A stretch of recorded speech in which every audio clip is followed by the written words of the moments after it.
This is the Marketing Minute with Eric Rhoads, author of the #1 Amazon bestseller, Make More Money Selling Your Art, Proven Techniques to Turn Your Passion into Profit. In the Marketing Minute, I try to answer your marketing questions. You can email me, eric@pleinairmagazine.com, with your questions, like this one from Dylan in Homer, Alaska. I wonder if it's getting cold up there yet. Dylan says, I feel like I should network with other artists more. How do I find the right society or the group for me and my style? Well, Dylan, you're right. You should. It's a good thing. There's tremendous value in networking with others, no matter what you're doing. But it's fun. It's nice to know others around you. It's nice to know that they have the same challenges you have. They may paint differently than you do, but that's okay because you're going to learn something from everybody you meet. And they will stimulate your ideas. They'll give you critiques and instruction. And it's just nice to be part of something bigger, part of a community. Now, I'm not very active in the local community here in Austin, Texas. I know a lot of people here, but I just don't have a lot of time because I travel so much. But I do have my own paint group on Wednesday nights when I'm in town, and everybody comes over to the studio. And it's my chance for local networking, and it's great because I hear things that are going on. I feel like a part of the community, and then, you know, if like I'm struggling with something, I could say, what would you do here with this ear? Usually I bring a model into the studio.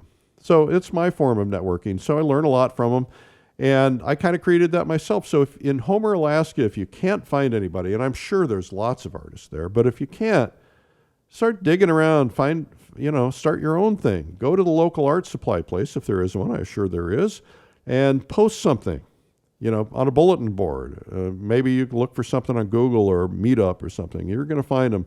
People tell me all the time that they didn't know other painters were around their area, and then they found them, they connect, they go painting together, have a lot of fun. So if you haven't got one, just start your own. That's what it goes. That's what you do. The next question is from Paul in Los Angeles. Paul says, I've heard many people say that the artist should never have contact with collectors because that's the gallery's job. Is that true? Well, the gallery's job is to help you. Your job is to help them. Is it true? Well, I'll probably get some arrows through my head for answering this one, but it depends on who you ask, right? Some gallery people will tell you, absolutely, we want artists engaged. Others will tell you, no, they don't. It depends on the individual gallery owners, and they have their reasons. And usually the reason is because they've been burned with some kind of a problem in the past, and artists doing something inappropriate, saying something inappropriate, going around them, etc.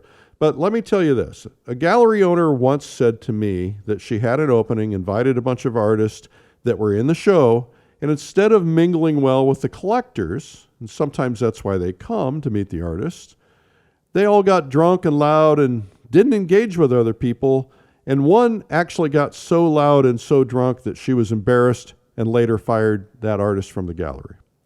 Now, the artist told me about this, and he said, well, that's my persona. I'm a creative, an artist. He said, but it turned him off, and I got fired. Yep, happens. I've been to hundreds of art openings, and I've seen every imaginable horror story of inappropriate behavior. Somebody telling a dirty joke to a mixed crowd, and somebody who's about to buy a painting who gets disgusted and turns away. I watched an artist come on to a beautiful woman. It turned out to be a collector's wife. Not a good idea. Really bad stuff. So it's no wonder they want them to stay away in some cases. Once an artist I heard about had the guts to undermine a gallery. The artist told the collector that he met at the gallery opening that he'd give him a better price if the painting had not sold by the end of the week. Well, how foolish was that? The guy probably would have bought it, but instead he decided to wait. Nobody else bought it. He contacted the guy, or the artist contacted the guy, tried to sell it. The guy was ethical and said, I'm going to call the gallery owner, and gallery owner fired the artist. You just can't do stuff like that. Gallery owners need to see you as a partner to help them sell, to create publicity, to make people feel good about your work and the work in the gallery. My gallery held a reception for me recently, sold 2 paintings during the reception. They weren't my paintings either, but I had pointed out to a collector a couple of paintings that I really loved, and they bought those. How cool is that? I hope another artist would do that for me someday. Your gallery can tell you how they want you to be, how they want you to act, what they want you to wear, how they want you to behave. You have to decide if you want to participate in that, and if not, you should probably stay away. Now, some artists are really good at interacting with collectors. They know how to be engaging and appropriate, how to be tasteful. Others are not good at it. As John Stobart said that, he was good at buttering people up, right? So some galleries keep artists far away because they hurt sales. The key is knowing, having an open dialogue and being trustworthy, having a discussion with the gallery. Be a trusted partner. You're not there to party. You're there in a professional capacity to help them sell. Be a professional. I hope that helps. Anyway, that's the Marketing Minute. This has been the Marketing Minute with Eric Rhoads. You can learn more at artmarketing.com.